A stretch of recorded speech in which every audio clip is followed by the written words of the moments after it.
if we're working together, is a lodge in a hotel. I mean, go to work after that. You don't have to stress. Go back to the hotel when you're taking care of all of them. People where we go out shopping together.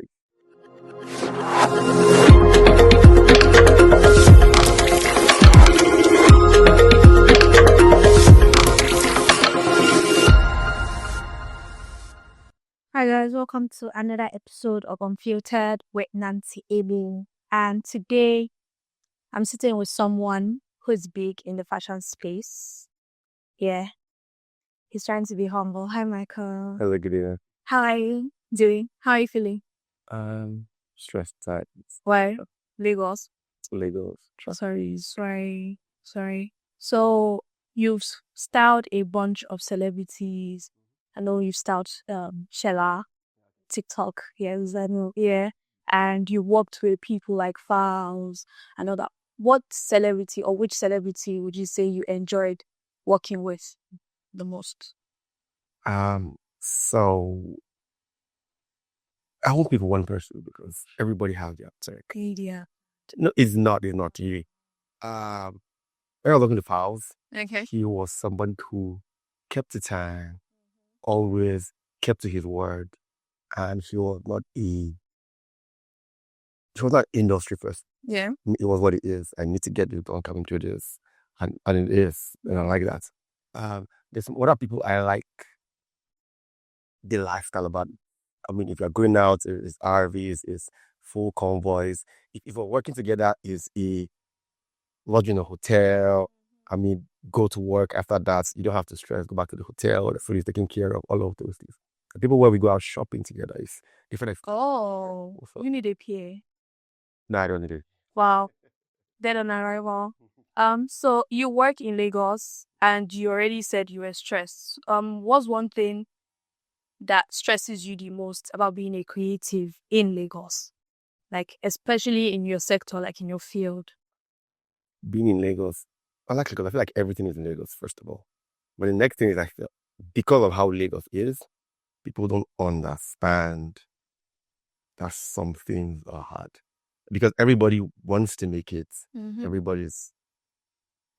So when I started, speed was a thing. I mean, I picked up quickly because I was fast. People will give you a 1 week deadline. I'll do the next day, the third day. But now in Lagos, speed is no longer a thing. Everybody's fast. I work with stylists now who need clothes in 3 hours or 4 hours. I've stepped back from styling right now because it's very stressful. I mean, so what do you do full time now? Oh, I design for brands. I mean, make clothes. I also sell my own pieces. Okay. What's one fashion statement, or should I say your signature, that you always like to leave whenever you're styling people or you're designing for people? What's one thing that, if I can't tell, I'll say, this is Michael's work. Something that you always like to leave that people can tell that is, you do have a signature. Yeah, sure.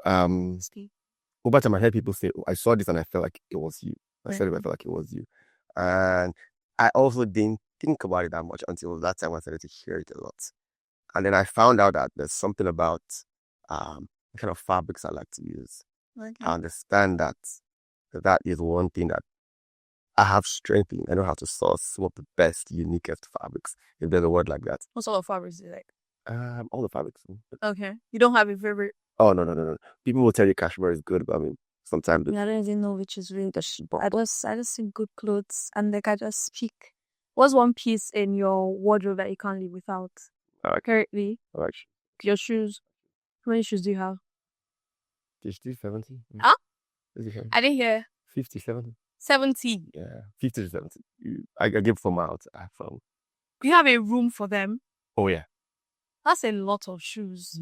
It is shoes. So when you step out, the first thing people will say, your shoes. Really? Yeah, guy. I thought it was like face. No, shoes. For guys, the shoes. That's a lot of shoes. You need shoes. 50 shoes is a lot. How did you start? How did you start this field? Is fashion something you always knew that you were going to like do full time? Was it like right from time you just knew, I'm going to be a fashion person, I'm going to be a designer? So how did it start? So it's final year in school. I was president of my association that time for the student body. So I wanted to make sweatshirts for people. And then we started to contact people who could make sweatshirts. Everybody kept messing up Yeah. until somebody got it right. I'm like, oh, fine, perfect. Let's do this guy. So he sends the first batch. The second batch is messed up. I'm like, bro, why can't you get it right?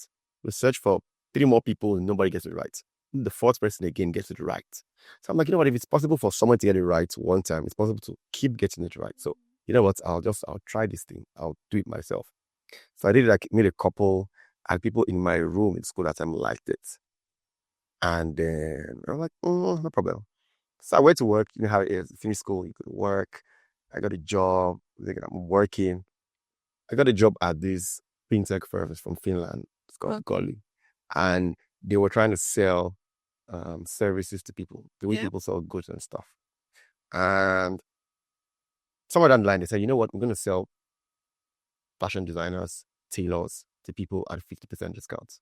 So if your garment is 100K or the service costs 100K, we'll pay 50%. I'm like, I can make clothes now, so let me just try this thing. So I put it on the platform. I made my 4-month salary in like the first month. Wow. I'm like, you know what? I'm not really sure about this work thing. And I continued for a while. But January, I started slacking. My mind wasn't there at work and all of those. So I got sacked. Wow. And then I'm like, you know what? Back to fashion. So that's how I started. So that's how it started. What's one thing that has helped you in your journey so far? Like, is there a watchword? Is there something you live by that has kept you pushing? Like, or even on the bad days, you just think of it like, oh, yeah. Really, I'm somebody who I feel like I put my mind to something I can do it. So that is there.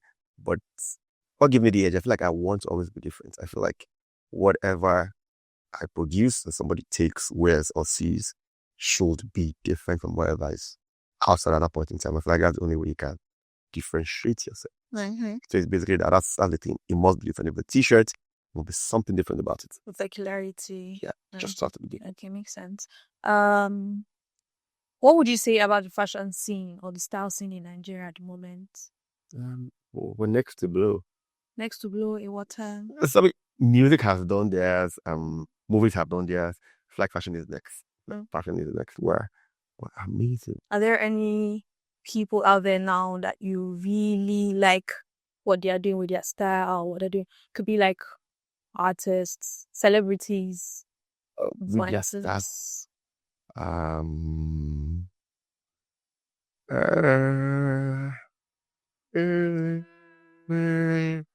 There's a couple of people so I have this series where I'm talking about the most fashionable. Yeah.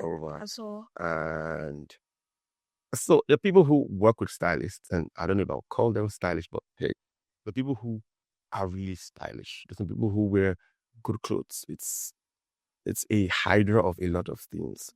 But a couple of people who I like, and they never miss. RMD somehow never misses. Timini is getting to that level. Ebuka is amazing. Ebuka. Can't search these people. Akin family is also one seasoned.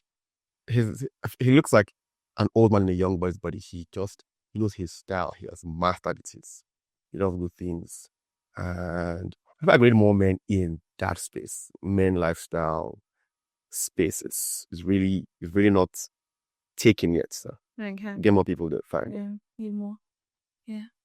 Earlier you spoke about how you work with artists and celebrities that some get you like a private suite and all of that. Have you ever had a bad experience working with maybe like people that undervalue your work? I know like in the creative space, especially in Lagos, maybe they're making budgets for a whole bunch of things, or they're like, oh, pay videographer 100M, and like, oh, stylists, fashion, and then give this person 50K now. Each person, have you had like such scenario? How did you navigate it? What's the story? Give me the story. I can't even drop, but so for music, most of these guys in music start to understand that this, and I try to explain to them, like, if the clothes don't look good, the video will always come out flat. So people in the music industry understand it. But the places I've had problems and I wanted to kill myself was in movies. So I've done a couple of movies. And those guys really sort of don't care. They really don't care. They just want Spring clothes. I mean, how many Spring clothes? clothes. Spring clothes. I mean, come on. Spring clothes. That's spring clothes. I've done a couple of projects I can't even drop. And I ran away. Like, those guys made me hate styling. It's just, That's crazy. yeah. But do you still work with like Yeah. the movie sector? Once. I have, what's the word I'll use? Some Of- faves, people who know me. Okay. I needed to do something. I need to do Just something. like, oh, just for you, let me do this. Yeah. So if you were not in the fashion sector, if you're not in the fashion space, what would you be doing? What's one thing you'd be doing instead of fashion? Probably in business, because I studied business admin at the University of Lagos. And I think I'm pretty good at it. I mean, What sort of business? business admin. It will be somewhere in finance, somewhere in No. fast moving consumer goods, anywhere like that. Okay. What was it like growing up for you as a Nigerian, and how are your parents towards like your craft right now? Because it's not really conventional. Your mom like a creative space. So like, how did your parents take it? Like, are they supportive, or is it like telling them, "Oh, fashion is something I want to do"? Yeah, so um, growing up, my mom used to have this boutique. She used to go all the way to Dubai to get stuff. And she always prided herself on saying, don't worry, whatever you wear, people don't have it. If we're going to church, we're going to school, what you're wearing, don't worry, people don't have it. It's unique. So that kind of brings the sense of it has to be different. But that happens, and when you are a teenager, how they want you to dress is different from how you want to do it, because people are dressing a different way. Yeah. So I started to fight against that when I was a teen, and then I got into university. So in university, I was just happy to be in school. I mean, that time, jam was crazy. It was hard. It was crazy 2 years. Getting to school, I didn't care about how I look till the second year. And then I'm like, you know what? Let me start to think about how I look. So I go to, Adam was Yaba. Yaba was chaotic. Yeah. I go to Yaba, I get the Sebagos, I get fresh crossbacks, I get some polos. And then all of a sudden, people start to notice me weirdly. People start to say, oh, you. So it's that time I understood how important clothes would be. And I didn't know I would really go into fashion till I left school, and that happened. And I just left home one day. I just got up, left home one day. My mom was like, what are you doing? I'm like, oh, I'm doing clothes. I shouldn't ask any further questions. Why, dad? So they got to a time where she was like, you know what? Yeah, you're doing these clothes, but I have not seen anything. This was about 2 years in. And she was like, when you get your job, I'm gonna call your aunt and get your job. So they get my aunts, they book me a VIP interview at Heritage Bank. I just walk in. They're like, just go and see her on Thursday. So they do word thing. Nepo baby. When she says see her on Thursday, I thought it was a just go and see her and talk to her. I didn't know it was an interview. Oh. So I just wore something as random as this. My beards were full. I got there. I'm like, hello, good afternoon. Auntie Boogie said I should come and see you. I'm like, huh? You came for an interview like this? I'm like, bro, like I didn't know it was anything. Like, get out. So I go out. I'm like, mess up. I find a cyber cafe nearby. This is 2018, 2019. I print out my CD, I print out an envelope, I write my name, I do all of that. I go back to her after CD. I'm like, I'm sorry, I didn't know it was an interview, but this is my CD. I can drop this so you can work. He takes it, give me an appointment Tuesday the next day, be there by 10. I'm there by 9:30. I've cut my beard, I'm on a suit. Which at that time was a really low time. I mean, business wasn't moving at that time. So I'm like, you know what, I'd rather just do this. I stayed there for about 2 hours. She doesn't talk to me. She just walks back. She doesn't talk to me. Sort of punishment for what you did last time. She calls me in and says, oh, you finished well. These are good grades, second class upper, the blah, blah, blah. You can write good English. I like the fact that you improvised. I thought on your feet the other day. But why did you? I'm like, I didn't know. Write a letter, blah, blah, blah. Write a letter. And then she's like, oh, you can speak good English. Like, fine. You'll work with me at admins. There's a lot of money here. I hope you are a Christian. I'm like, I'm a Christian. Yeah, but okay, let's go. Get stuff from HR. So I go to HR, like, that's so quick. How come you're she give it? And then what really broke my heart was they gave me a sleek. It was a what would I call commandments of how to dress. Oh wow. On Monday, you wear blue. On Tuesday, you wear red. Wednesday, you wear a pinstripe. On Friday, you wear shirts. I'm like, I can't like this. It felt like slavery to me because as a fashion person, you cannot give me rules. Like, bro, why would you do that? Exactly. I'm like, you know what? For this reason, I might not take this job. I don't like it. Wow. I go home.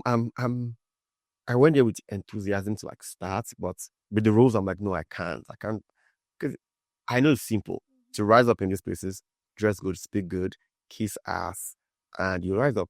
So first of all, there's no more dressing good. I mean, I have to dress like everybody. That's like plan to be wearing pink suits. Like you can't be telling me to wear black every day. So Thursday came. I did not go to work. I was meant to start on the next Thursday. I didn't go to work. I got called by 10, Mr. Michael, you're not here. What's happening, my search? Never gonna call back. I never went back. And that I just said, you know what? I'm gonna focus on this team, man. And just do it. Here we are. My mom has been supportive so far. Oh yeah, definitely. She thought about it for a while. She was like, But after that time, when I told her, she was like, oh, she didn't say anything anymore. My dad, African dad. So, African dads. Do your thing. You're happy? Are you good? Are you fine? Yeah. Don't ask me for money. Oh, of course. Yes. Of course. Don't come for money. That is fine. So now you like your style, you bring content creation into it. You have verticals, like the most stylish thing you do. How has that been so far? How is it like mixing content creation with styling, creative designing, and all of that? I used to hate it. I always said, why would I do that? I understand content was important and it could reach, but I mean, I didn't really care till the last 3-4 years. There's videos or nothing. I mean, pictures are not as good as that. So I've learned I have crappy content on the internet that I see and I just like, God forbid. Like, what was I doing? And I'm not there yet, though. The plan is to be able to be a strong enough brand to sell my clothes easily, because when I was a stylist, it was different. I didn't look this way. My hair was the weirdest. I'll have 4 colors in my hair, 3 colors in my hair. I'll look outlandish. There was a time we went for a show and they thought I was the stylist because of how I looked at my hair and everything. But now that I'm doing less of that, I understand that something has to be a differentiating factor. So I'm trying to do a lot more content to establish the brand, to give out knowledge, the things I know, the people have met, the know-how, the technicality of everything. I'm just trying to put that out and grow the brand basically. Yeah. So far, has social media like helped you in any form to like bag a client? Is your content giving you money? Let's say like that. Okay. Long term. Okay. Long term. Yeah. But at least you have like your brand and everything out there because more people can see you from. If I am trying to venture into the fashion space right now, what's one piece of advice you give me to help me navigate, especially in Lagos? So it depends on where you are going to right now. Right. There are people who are personal shoppers and that's all they do. They just get from different people. They're stylists. Their job is to take 3, 4, 5 pieces from different people and think about it. So if you're a stylist, you have an eye for color and for the total silhouette of what you want someone to look like. If you're a fashion designer, you're more into details and you don't see the full picture. The fashion designer, you probably see just a shirt or a jacket or a suit. You don't see what the shoe, the socks, the tie, the hair will look like. That's a stylist job. There are also people who are into interior decorations, sort of like close to each other. You know, people who see the whole spectrum of it. And the people who are illustrators, the people who are graphic artists, the people who are more into embellishments, and the people who are into print, DTF, DTGs. There's a whole spectrum of people. Yeah. So just pick one and let's do it. Okay. If you want advice for all of it, start somewhere. 6 months in, 8 months in, you'll know a little bit about everything and you know which one you prefer most, and then you can go from there. Okay, what has fashion taught you about yourself? Fashion taught me about myself. How you look is very, very important. It's very important. It's more important than what you see. How you look is immediate. Important. It's immediate. I've met people who, because they want to look good, are my friends. I have generals, I have governors, I have important people just like me and are my friends because of clothes. I feel like there's no other thing you can do to make it. Maybe music, because people like musicians and people like artists. But for fashion people, it's a personal law. If I mess up a client, it's like my brother. We have to speak about it because it's personal.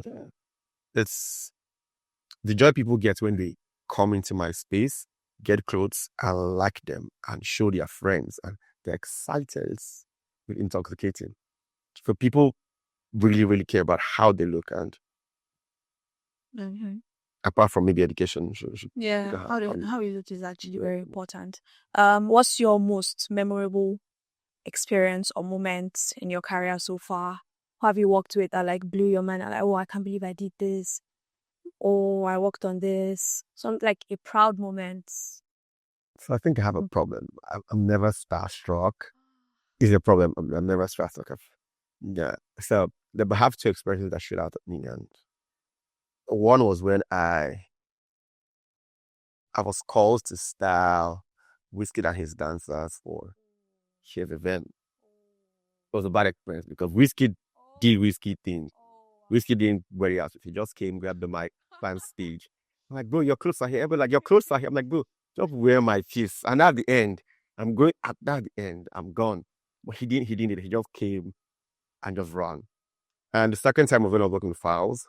So I got a call from the manager that a couple of guys are going to call me. It's from Shivas Rebel. And I wanted to work with files. What a call.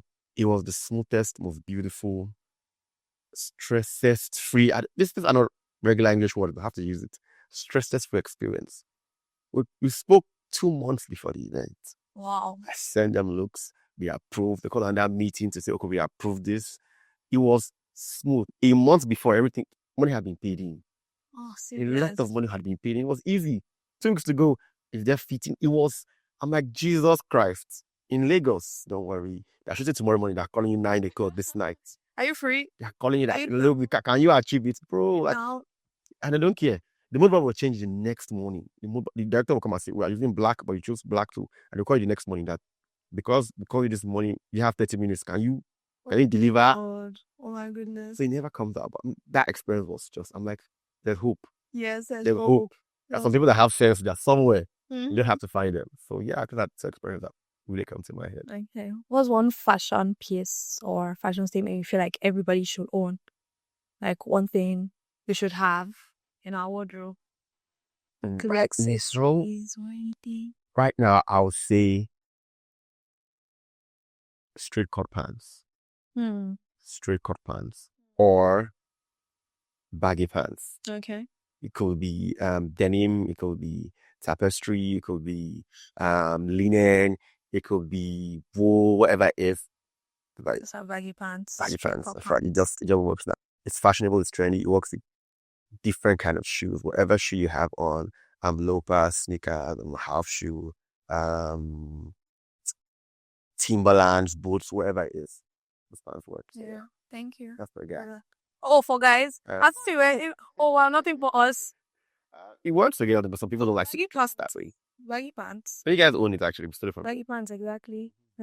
Well, I'm taking the advice anyways. So yeah, you heard from our own very fashion minstrel. You should have baggy pants or straight cut pants. Yeah.